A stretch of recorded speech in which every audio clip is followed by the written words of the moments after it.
शाम की हल्की धूप एक साधारण से घर की छोटी छोटी खिड़कियों से छन कर आ रही थी, जहां रोहन अपनी 5 साल की बेटी मायरा के साथ रहता था। माहौल में शांति थी, बस दूर से आती चिड़ियों की चहचहाहट सुनाई दे रही थी। रोहन एक पुरानी लकड़ी की कुर्सी पर बैठा था। उसकी आंखें सूनी थीं और वह बाहर आंगन की ओर देख रहा था। उसके सामने प्रिया की तस्वीर रखी थी, उसकी पत्नी जो कभी उसकी पूरी दुनिया थी और अब बस एक याद बनकर रह गई थी। मायरा पास में ही खेल रही थी, लेकिन बीच बीच में वह मुड़कर अपने पिता को देख लेती। उसकी मासूम आंखों में एक उदासी थी। छोटी होने के बावजूद वह अपनी माँ की कमी और माँ के जाने के बाद अपने पिता की आंखों में आए बदलाव को महसूस कर सकती थी। पापा, मुझे भूख लगी है, मायरा ने धीरे से कहा। उसकी आवाज़ इतनी धीमी थी, लेकिन रोहन को अपने ख्यालों से बाहर खींचने के लिए काफ़ी थी। वह अपनी बेटी की ओर मुड़ा, उसकी आंखें लाल थीं और उसने एक कमज़ोर सी मुस्कान देने की कोशिश की। हाँ बेटा, मैं तुम्हारे लिए खाना बनाता हूँ। रोहन उठा, लेकिन उसके पैरों में जैसे जान ही नहीं थी। पिछले कई हफ्तों से वह अपने दुख और पिता होने की जिम्मेदारी के बीच जूझ रहा था। पहले प्रिया ही परिवार का ख्याल रखती थी और अब सब कुछ उसके लिए बहुत भारी हो गया था। उसी शाम प्रिया की माँ सुनीता घर आईं। जैसे ही रोहन ने उन्हें देखा, वह अपनी भावनाओं को रोक नहीं पाया और उसकी आंखें फिर से लाल हो गईं। सुनीता अपने साथ एक टोकरी लाई थी, जिसमें ताजी सब्जियां और कुछ पहले से बने हुए व्यंजन थे। बेटा, यह क्या हाल बना रखा है, तुम इतने दुबले क्यों हो गए हो? सुनीता ने मेज पर टोकरी रखते हुए चिंता से रोहन को देखकर कहा। मैं ठीक हूं माँ, बस थोड़ी थकान है, रोहन ने सिर झुकाकर धीमी आवाज में कहा। सुनीता ने घर के चारों ओर देखा, जहां सब कुछ बिखरा पड़ा था। मायरा की छोटी सी फ्रॉक कुर्सी पर पड़ी थी और सिंक में गंदे बर्तन जमा थे। उनकी आंखों में उदासी की एक झलक आई, लेकिन उन्होंने उसे जाहिर नहीं होने दिया। मायरा, नानी के पास आओ, सुनीता ने पुकारा और मायरा दौड़कर उनके गले लग गई। उसका चेहरा खिल उठा। नानी, क्या आप हमेशा हमारे साथ यहीं रहेंगी अपनी नातिन की? यह बात सुनकर सुनीता एक पल के लिए रुक गईं। उन्होंने रोहन की ओर दृढ़ निश्चय वाली नज़रों से देखा। बेटा, मैं यहीं रहने आ रही हूँ, कम से कम कुछ समय के लिए। तुम अकेले यह गात क्या आई? सब नहीं संभाल सकते। रोहन हैरान रह गया और उसने तुरंत मना किया। नहीं माँ, इसकी कोई ज़रूरत नहीं है, मैं सब संभाल लूँगा। आपको मेरे लिए अपना काम छोड़ने की ज़रूरत नहीं है। मैं प्रिया की माँ हूँ और मायरा की नानी। अगर मैं अब अपनी नातिन के लिए कुछ नहीं करूँगी तो मेरी और क्या जिम्मेदारी है? सुनीता की आवाज़ में एक दृढ़ता थी और उनकी आंखों में ऐसी तेजी थी कि रोहन आगे कुछ नहीं कह सका। उस रात सुनीता अपना सामान लेकर रोहन के घर आ गईं। जो घर पहले शांत और उदास था, वह अब उनके आने से अमकुंग हो गया। वह खाना पकाने और सफाई करने में व्यस्त हो गईं। मायरा खुशी खुशी उनके पीछे घूमती रहती और कभी कभी स्कूल की बातें सुनाकर माहौल को हल्का कर देती। रोहन खाने की मेज पर बैठा अपनी सास को अपनी नातिन की देखभाल करते हुए देख रहा था और उसके दिल में एक अजीब सा एहसास उठा। वह आभारी था, लेकिन थोड़ा असहज भी। सुनीता की मौजूदगी उसे प्रिया की और भी ज़्यादा याद दिला रही थी, क्योंकि वह बिल्कुल प्रिया जैसी थीं। उनके चलने का तरीका, उनकी आवाज़ और जिस तरह से वह धीरे से मायरा के बालों को सहलाती थीं।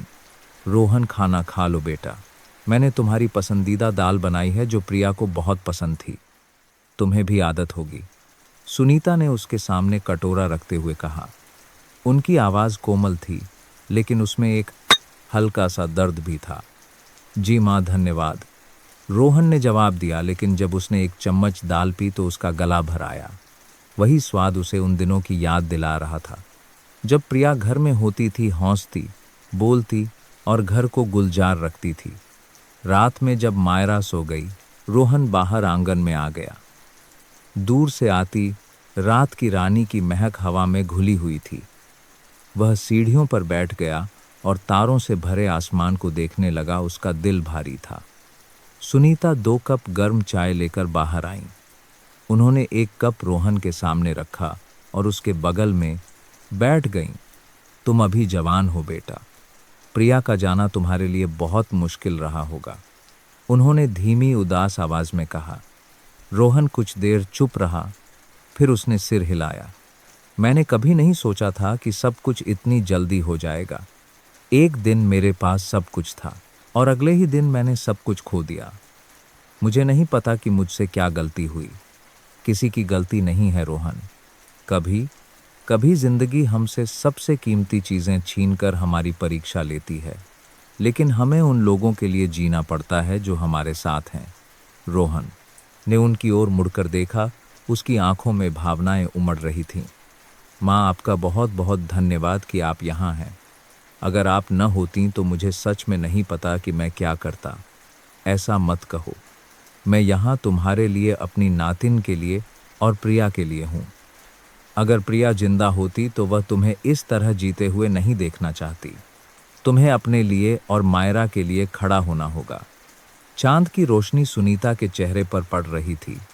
उनकी आंखें कोमल लेकिन मजबूत लग रही थीं। उस पल रोहन को एक अजीब सा जुड़ाव महसूस हुआ। वह सिर्फ उसकी सास नहीं थी, बल्कि एक ऐसी इंसान थी जो उसे उसके सबसे गहरे दर्द से बाहर निकाल रही थी। रोहन ने कुछ और नहीं कहा, बस धीरे से सिर हिला दिया, लेकिन उसके दिल में एक अलग सी भावना पनपने लगी थी। भले ही उसे अभी इसका एहसास नहीं हुआ था। आने वाले दिनों में सुनीता की मौजूदगी ने रोहन के परिवार को एक स्थिरता दी।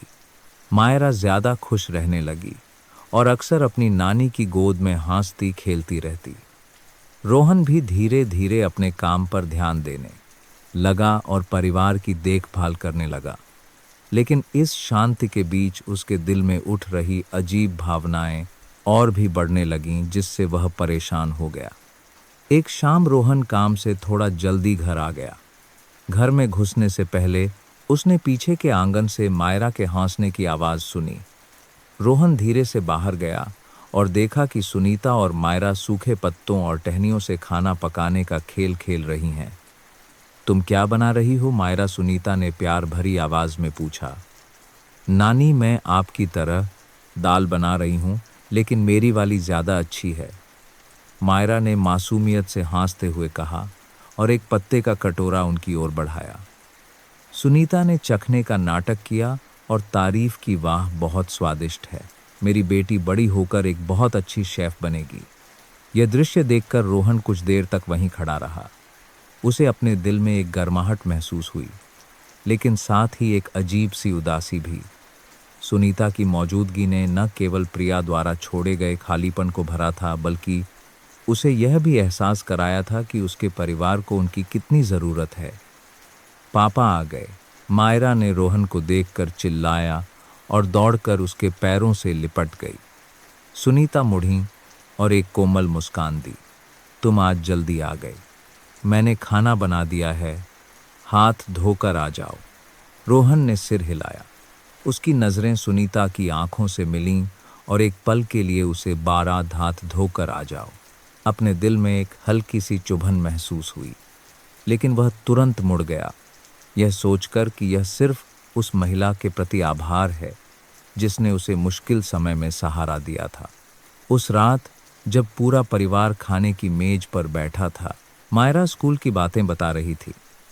रोहन अपनी सास को ध्यान से देख रहा था, जो मायरा की प्लेट में खाना डाल रही थीं। उनकी आंखों में बहुत प्यार था। उसने अचानक सोचा, अगर प्रिया जिंदा होती तो शायद वह बिल्कुल अपनी माँ जैसी होती। लेकिन फिर वह चौंक गया और ऐसे विचारों के लिए खुद को कोसने लगा।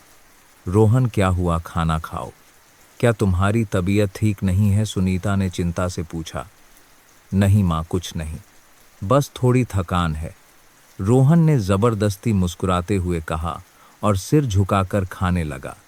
एक दिन रात में मायरा को अचानक तेज बुखार हो गया। रोहन घबरा गया और उसे समझ नहीं आ रहा था कि क्या करे। सुनीता ने तुरंत गीले कपड़े बुखार की दवा ली और अपनी नातिन की देखभाल करने लगीं। रोहन, शांत रहो और मुझे दवा दो। मैं संभाल लूंगी, सुनीता की आवाज में दृढ़ता थी। रोहन उन्हें मायरा की देखभाल करते हुए देखता रहा। उसका दिल आभार से भरा हुआ था। लेकिन इसी पल उसे एहसास हुआ कि सुनीता की देखभाल उसे सिर्फ सुरक्षित महसूस नहीं कराती, बल्कि उसे एक बहुत अलग तरीके से प्रभावित भी करती है। जब मायरा का बुखार उतर गया और वह सो गई, रोहन बाहर आंगन में आया, जहां सुनीता एक पूरी रात जागने के बाद आराम कर रही थी। वह एक गिलास पानी लेकर आया और उनके बगल में बैठ गया। माँ, मुझे सच में नहीं पता कि मैं आपका धन्यवाद कैसे करूं। अगर आप न होती तो मैं क्या करता? ऐसा मत कहो। मैं यह सब धन्यवाद के लिए नहीं करती।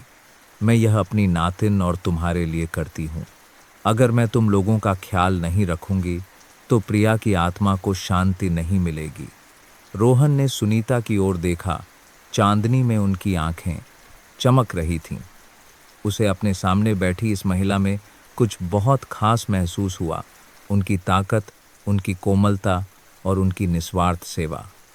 माँ, अगर प्रिया जिंदा होती तो उसे आप जैसी माँ पर बहुत गर्व होता, रोहन ने कांपती आवाज में कहा। सुनीता मुस्कुराई। उनकी आंखों में दया थी। रोहन, मैं जानती हूं कि तुम अभी भी दर्द में हो, लेकिन याद रखना, जिंदगी हमें आगे बढ़ाने के लिए हमेशा कोई न कोई रास्ता निकाल ही लेती है। तुम्हें अपने और मायरा के लिए अच्छी तरह से जीना होगा। रोहन ने सिर झुका लिया। उसका मन उलझन में था। वह नहीं जानता था कि अपने दिल में बढ़ती इन भावनाओं को कैसे नियंत्रित करे।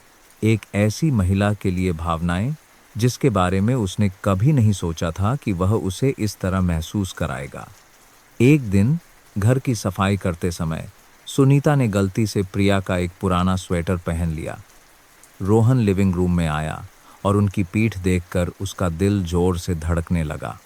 एक पल के लिए उसे लगा कि प्रिया वापस आ गई है, लेकिन जब सुनीता मुड़ी और उसे अपनी कोमल नज़रों पुरभीज पुरगारबाई कर से देखा तो रोहन भ्रमित हो गया। क्या हुआ रोहन, तुम मुझे ऐसे क्यों देख रहे हो? मुझे चिंता हो रही है। नहीं, कुछ नहीं माँ, मुझे बस प्रिया की याद आ गई, रोहन ने घबरा कर कहा और जल्दी से मुड़ गया। लेकिन उस दिन के बाद रोहन की सुनीता को देखने की नज़र बदल गई। वह उनके हर छोटे छोटे हाव भाव पर ध्यान देने लगा। जिस तरह से वह मायरा की देखभाल करती थीं, जिस तरह से वह उसके लिए चिंतित होती थीं, और उनके हर शब्द में छिपी कोमलता। इन भावनाओं ने उसे परेशान कर दिया और वह यह नहीं समझ पा रहा था कि यह सिर्फ आभार है या वह सच में इस महिला के प्रति आकर्षित हो रहा है। उस रात रोहन बिस्तर पर लेटा रहा, लेकिन उसे नींद नहीं आई। कमरे के कोने से आती पीली रोशनी दीवारों पर अजीब सी परछायां बना रही थी। वह छत को देखता रहा। उसका मन उलझन में था। सुनीता की छवि बार बार उसके दिमाग में आ रही थी। उनकी कोमल आंखें, उनकी बाउन मुस्कान और उनका कभी न थकने वाला समर्पण। रोहन ने अपना सिर हिलाया और खुद को कोसा। मैं यह क्या सोच रहा हूँ? वह मेरी सास हैं। मैं प्रिया से हमेशा प्यार करता था। मुझे ऐसा करने की इजाज़त नहीं है। रोहन ने एक गहरी सांस ली और अपनी आंखें बंद कर लीं, लेकिन उसका दिल अभी भी तेजी से धड़क रहा था। अगली सुबह सुनीता रोज से थोड़ा जल्दी उठीं। उन्होंने रोहन और मायरा के लिए नाश्ता तैयार किया। मायरा की बीमारी के दौरान कई रातें जागने के बाद उनके चेहरे पर थोड़ी थकान थी। रोहन किचन में आया और उन्हें पीछे से देखा। किस्मत जैसे उसके साथ मजाक कर रही थी, क्योंकि उनका शरीर प्रिया से इतना मिलता जुलता था कि रोहन एक पल के लिए रुक गया। माँ, आप आराम कीजिए, मैं नाश्ता बना दूंगा, रोहन ने अपनी घबराहट छिपाने की कोशिश करते हुए कहा। कोई बात नहीं बेटा, मैं जल्दी बना लूंगी, तुम्हें नाश्ता करके काम पर भी जाना है। सुनीता ने मुड़कर उसे प्यार भरी नज़रों से देखा। रोहन पास आया और कटोरे निकालने में उनकी मदद करने लगा। गलती से उसका हाथ सुनीता के हाथ से छू गया। उस पल दोनों ही रुक गए। सुनीता ने अपना हाथ पीछे खींच लिया। उनकी आंखों में थोड़ी शर्मिंदगी थी। धन्यवाद बेटा, मैं खुद कर लूंगी। रोहन ने बस सिर हिलाया और कुछ नहीं कहा, लेकिन वह अजीब सा एहसास दिन भर उसके साथ रहा। शाम को जब वह घर लौटा तो उसने देखा कि सुनीता मायरा को अक्षर सिखा रही हैं। यह दृश्य देखकर उसके दिल में एक आप एहसास भर गया। मायरा हंस रही थी और सुनीता धीरे से उसके बालों को सहला रही थी। उनकी आंखें खुशी से चमक रही थीं। पापा आ गए नानी, मुझे पापा का नाम लिखना सिखा रही हैं, मायरा ने चिल्लाकर कागज दिखाते हुए कहा। रोहन ने अपनी बेटी की टेढ़ी मेढ़ी लिखावट को देखा और उसका दिल भर आया। माँ, आप सच में बहुत अच्छी हैं।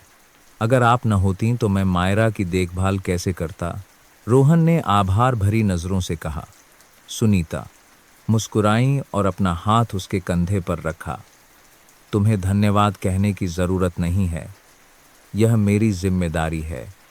लेकिन रोहन, तुम्हें भी मजबूत बनना सीखना होगा। मैं हमेशा यहाँ नहीं रहूंगी। उनकी यह बात सुनकर रोहन एक पल के लिए चौंक गया। सुनीता के जाने का ख्याल उसे अजीब तरह से बेचैन कर गया। उसने कोई जवाब नहीं दिया, बस चुपचाप उन्हें देखता रहा। उसके दिल में एक ऐसी भावना उमड़ रही थी जिसे वह स्वीकार करने की हिम्मत नहीं कर पा रहा था। कुछ दिनों बाद सुनीता अलमारी साफ कर रही थी और उन्हें प्रिया का एक स्वेटर मिला जो उसे बहुत पसंद था। उन्होंने उसे उठाया और धीरे धीरे सहलाने लगीं। उनकी आंखों में उदासी थी। रोहन कमरे में आया और यह देखकर उसका दिल बैठ गया। माँ, वह स्वेटर प्रिया का है, उसने कांपती आवाज में कहा। हाँ, मुझे प्रिया की बहुत याद आ रही है।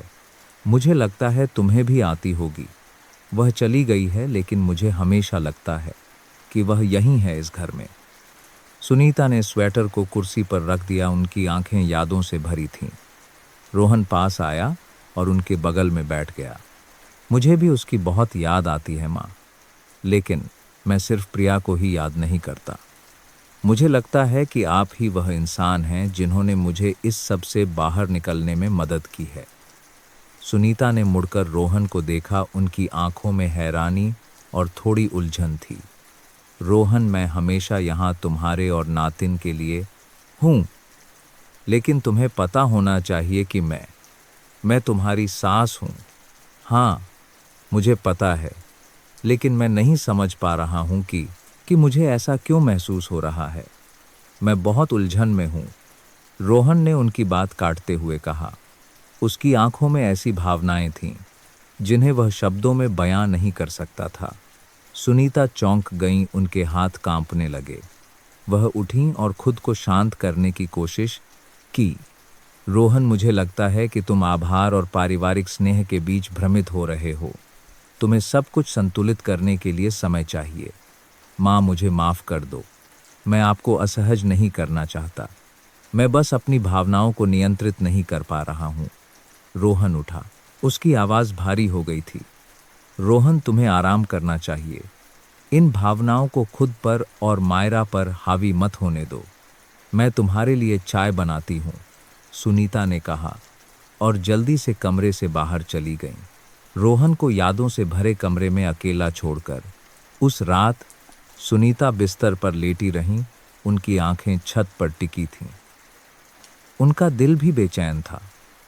भले ही वह इनकार करने की कोशिश कर रही थीं, लेकिन वह जानती थीं कि वह भी कुछ अलग महसूस कर रही हैं। लेकिन वह इस बात को आगे नहीं बढ़ने दे सकती थीं। उनके लिए परिवार, नैतिकता और अतीत ऐसी चीज़ें थीं जिन्हें पार नहीं किया जा सकता था। वहीं रोहन अंधेरे में बैठा था। उसका दिल उलझन से भरा हुआ था। वह जानता था कि सुनीता के लिए उसकी भावनाएं गलत हैं, लेकिन वह इस बात से इनकार नहीं कर सकता था कि वे धीरे धीरे बढ़ता रही थीं और उसके नियंत्रण से बाहर हो रही थीं। उसने खुद से पूछा, मुझे अब क्या करना चाहिए? अगले कुछ दिनों में घर का माहौल अजीब हो गया। रोहन और सुनीता सामान्य व्यवहार करते रहे, लेकिन दोनों एक दूसरे से नज़रें मिलाने से बचते थे, जैसे उन्हें डर हो कि कोई भी बातचीत उन भावनाओं को फिर से जगा देगी जिन्हें वे दबाने की कोशिश कर रहे थे। मायरा अपनी मासूमियत में इस बदलाव को महसूस नहीं कर पाई और अपनी नानी के साथ खेलती रही, जिससे घर का माहौल कभी कभी सामान्य लगता था, लेकिन हमेशा एक खामोश तनाव बना रहता था। एक शाम रोहन काम से घर लौटा। वह गेट पर रुका और देखा कि सुनीता बगीचे में पौधों को पानी दे रही हैं। शाम की धूप उनके बालों पर पड़ रही थी और उनकी आंखें शांत और एकाग्र थीं। रोहन कुछ देर तक वहीं खड़ा रहा। उसके दिल में एक मीठा सा दर्द उठा। वह जानता था कि उसे ऐसा महसूस नहीं करना चाहिए, लेकिन जितना वह इनकार करने की कोशिश करता, भावनाएं उतनी ही मजबूत होती जाती। माँ, मैं मदद कर देता हूँ। रोहन आगे बढ़ा। उसकी आवाज़ में हल्का सा कंपन था। सुनीता चौंक कर मुड़ी। नहीं बेटा, इसकी कोई ज़रूरत नहीं है, मेरा काम हो गया है। रोहन और पास आया। उसकी आंखों में थोड़ी झिझक थी। माँ, मुझे आपसे बात करनी है। सुनीता एक पल के लिए रुकी, लेकिन उन्होंने जल्दी से अपनी घबराहट छिपा ली। ठीक है, अंदर चलो, मैं तुम्हारे लिए पानी लाती हूँ। दोनों लिविंग रूम में एक दूसरे के सामने बैठ गए। इतनी शांति थी कि सिर्फ पंखे की आवाज़ सुनाई दे रही थी। रोहन ने सुनीता की ओर देखा। उसकी आंखों में हजारों भावनाएं थीं जिन्हें वह व्यक्त नहीं कर पा रहा था। माँ, मैं जानता हूँ कि जो मैं कहने वाला हूँ उससे आपको शायद दुख पहुँचेगा, लेकिन अगर मैंने यह नहीं कहा तो मैं शायद सह नहीं पाऊंगा। रोहन, मैं समझती हूँ, लेकिन कुछ बातें ऐसी होती हैं जिन्हें हमें आगे नहीं बढ़ने देना चाहिए। हम एक परिवार हैं। मैं प्रिया की माँ हूँ और मायरा की नानी। तुम्हारी जो भावनाएं हैं, मुझे लगता है कि वे सिर्फ एक भ्रम हैं। सुनीता की आवाज़ धीमी हो गई, जैसे वह रोहन से ज़्यादा खुद को समझा रही हों। नहीं माँ, मैंने बहुत सोचा है। मैं आपको चोट नहीं पहुंचाना चाहता, लेकिन मैं खुद से झूठ नहीं बोल सकता। मैं जानता हूं कि आप भी कुछ महसूस करती हैं, है ना? सुनीता कांप गईं, उनकी आंखें डगमगा गईं। रोहन, मैं यह नहीं कहूंगी कि मुझे तुम्हारी और मायरा की परवाह नहीं है, लेकिन मेरा स्नेह एक माँ का अपने दामाद और अपने परिवार के लिए है, उससे ज़्यादा कुछ नहीं। माँ, मैंने भी यही सोचने की कोशिश की, लेकिन मैं नहीं समझ पा रहा हूँ। हर दिन आपको देखकर मुझे कुछ ऐसा महसूस होता है जिसे मैं समझा नहीं सकता। मैं नहीं चाहता था कि ऐसा हो, लेकिन मैं इसे रोक नहीं सकता। बस करो रोहन। सुनीता अचानक उठी। उनकी आवाज़ भावनाओं के कारण कांप रही थी। तुम्हें इसे और आगे नहीं बढ़ाना चाहिए। मैं यहाँ प्रिया के लिए, अपनी नातिन के लिए हूँ। अगर तुम ऐसा ही करते रहे तो मैं यहाँ नहीं रह सकती। रोहन ने उन्हें देखा। उसकी आंखों में दर्द भरा था। माँ, मुझे माफ़ कर दो। मैं आपको दुखी नहीं करना चाहता, लेकिन अगर आप चली गईं तो मेरा और मायरा का क्या होगा? सुनीता ने अपनी पीठ फेर ली, अपने आंसू छिपाने की कोशिश करते हुए। रोहन, मैं तुम्हारे सब कुछ खोने का कारण नहीं बन सकती। मैं कुछ समय के लिए जा रही हूँ। जब तुम शांत हो जाओगे तब हम बात कर सकते हैं। रोहन ने कुछ और नहीं कहा। वह बस वहीं बैठा रहा और सुनीता की परछाई को कमरे में ओझल होते देखता रहा। उसके दिल में एक तापस तूफान उठ रहा था और सुनीता भी महसूस कर रही थी कि उनका दिल टूट गया है। उस रात सुनीता ने अपना सामान पैक किया। उन्हें नींद नहीं आ रही थी। प्रिया, परिवार और रोहन की कई बातें उनके दिमाग में घूम रही थीं। वह जानती थीं कि उन्हें जाना होगा, लेकिन दिल की गहराई में वह यह भी मान रही थीं कि रोहन और मायरा की मौजूदगी उनकी जिंदगी का एक अहम हिस्सा बन गई है। जब वह एक छोटे सूटकेस के साथ कमरे से बाहर निकलीं तो रोहन दरवाजे पर इंतजार कर रहा था। माँ, प्लीज़ मत जाइए, मुझसे गलती हो गई। मैं आपको और परेशान नहीं करूँगा, बस आप रुक जाइए। मैं ऐसे रहूँगा जैसे मैंने कुछ कहा ही नहीं। सुनीता ने उसे देखा। आंसू उनके गालों पर बह रहे थे। रोहन, मुझे भी तुम और मायरा बहुत प्यारे हो, लेकिन अगर मैं यहाँ रही तो हम सब कुछ और उलझा देंगे। मुझे समय चाहिए और तुम्हें भी।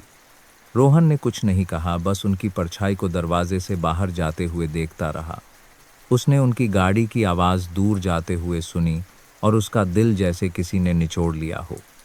घर पहले से कहीं ज़्यादा खाली लग रहा था और वह जानता था कि उसकी जिंदगी अब पहले जैसी नहीं रहेगी। अगले कुछ दिनों तक रोहन ने सामान्य रूप से जीने की कोशिश की, लेकिन वह जानता था कि उसने कुछ बहुत ज़रूरी खो दिया है। मायरा अक्सर अपनी नानी के बारे में पूछती और हर बार रोहन उसे गले लगाकर बस इतना ही कह पाता कि वह जल्द ही वापस आ जाएंगी। एक दिन सफाई करते समय रोहन को मेज पर सुनीता का लिखा एक पत्र मिला। उनकी सुंदर लिखावट देखकर उसका गला भर आया। रोहन, मुझे माफ़ कर देना कि मैं चली गई, लेकिन मुझे लगता है कि यह हम दोनों के लिए सबसे अच्छा तरीका है। तुम मायरा के लिए और अपने लिए अच्छी तरह से जीना। समय हमें संतुलन खोजने में मदद करेगा। मुझे तुम पर विश्वास है माँ। रोहन ने पत्र को पकड़ रखा था। उसका दिल भावनाओं से भरा था। उसने खुद से वादा किया कि वह अपनी गलती सुधारने के लिए सब कुछ करेगा और वैसा बेटा और दामाद बनेगा जैसा प्रिया और सुनीता चाहती थीं। लेकिन दिल की गहराई में वह यह भी जानता था कि उसके दिल में जो भावनाएं हैं वे इतनी पुरसान सांस में आसानी से खत्म नहीं होंगी। सुनीता के जाने के बाद रोहन की जिंदगी पहले से ज़्यादा खाली हो गई।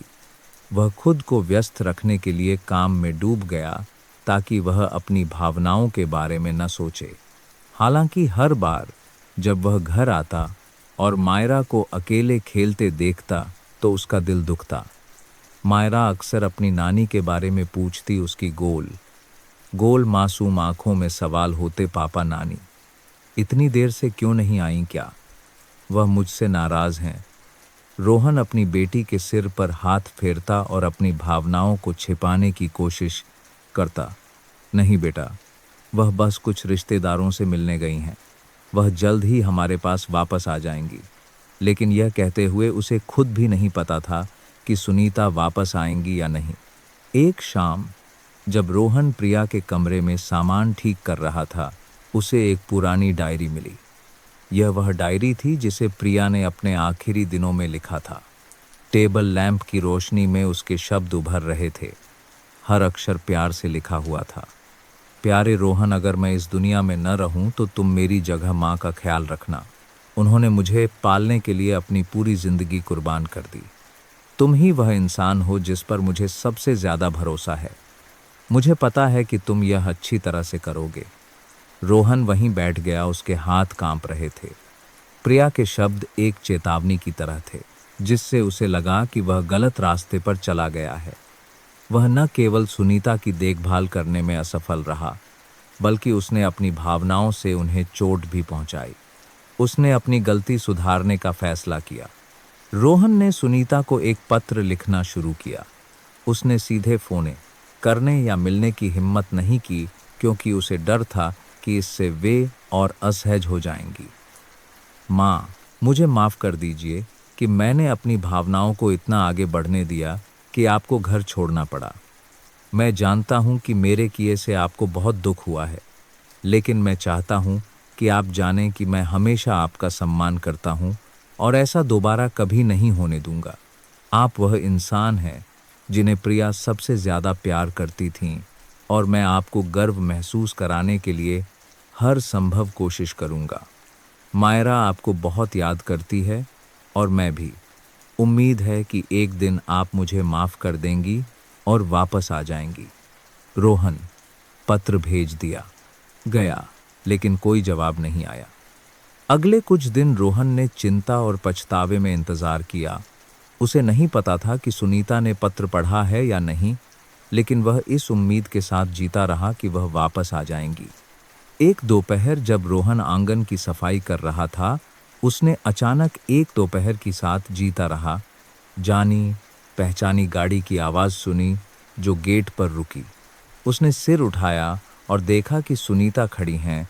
उनके हाथ में एक बड़ा सा बैग था। उनका चेहरा पहले की तरह ही कोमल था, लेकिन आंखों में थोड़ी झिझक थी। माँ, रोहन ने कांपती आवाज़ में कहा। सुनीता धीरे से मुस्कुराईं और आंगन में आ गईं। मुझे मायरा ने फ़ोन किया था। कह रही थी कि उसे नानी की याद आ रही है और उसे मेरे हाथ की बनी दाल खानी है।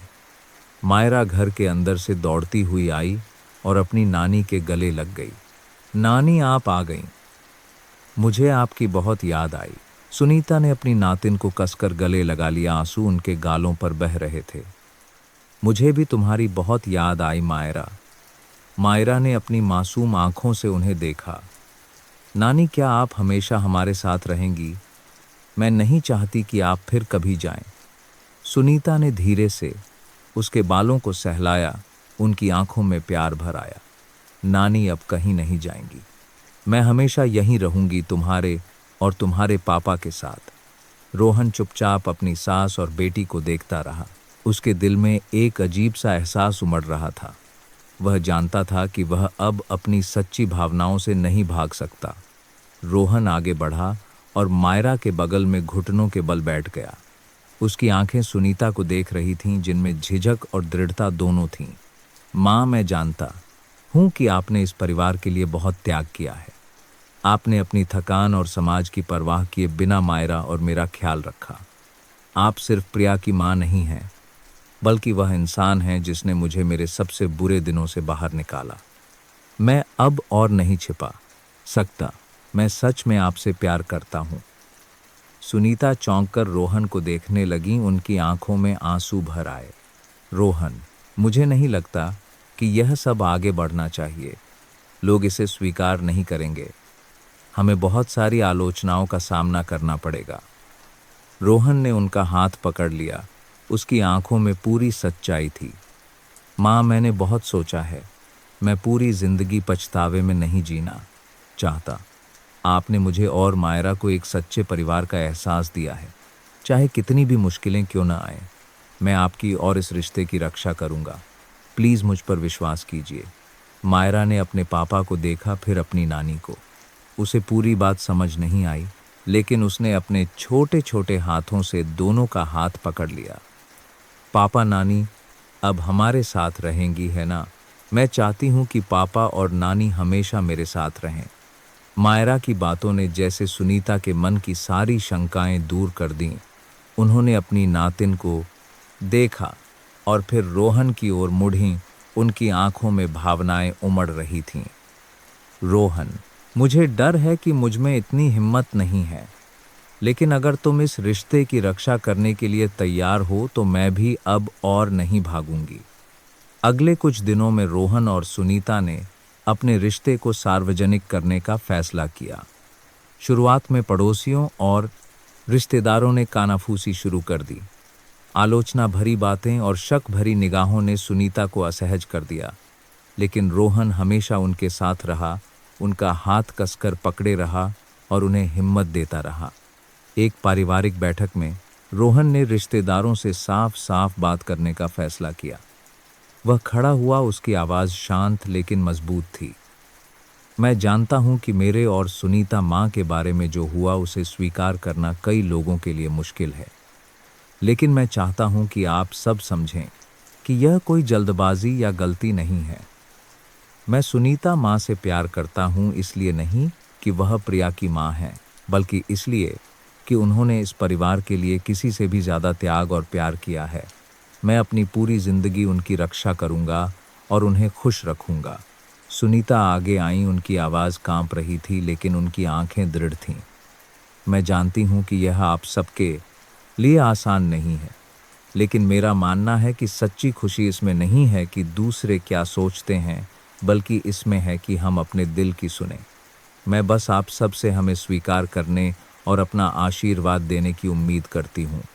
कमरे में सन्नाटा छा गया, लेकिन फिर एक बुजुर्ग रिश्तेदार ने कहा, अगर तुम दोनों सच में एक दूसरे से प्यार करते हो और एक अच्छी जिंदगी जीना चाहते हो, तो हमें तुम्हें रोकने का कोई अधिकार नहीं है। खुशी तुम्हारी है, उसे थाम लो। धीरे धीरे बाकी लोगों ने भी सिर हिलाया। उनकी आंखों में कठोरता कम हो गई थी।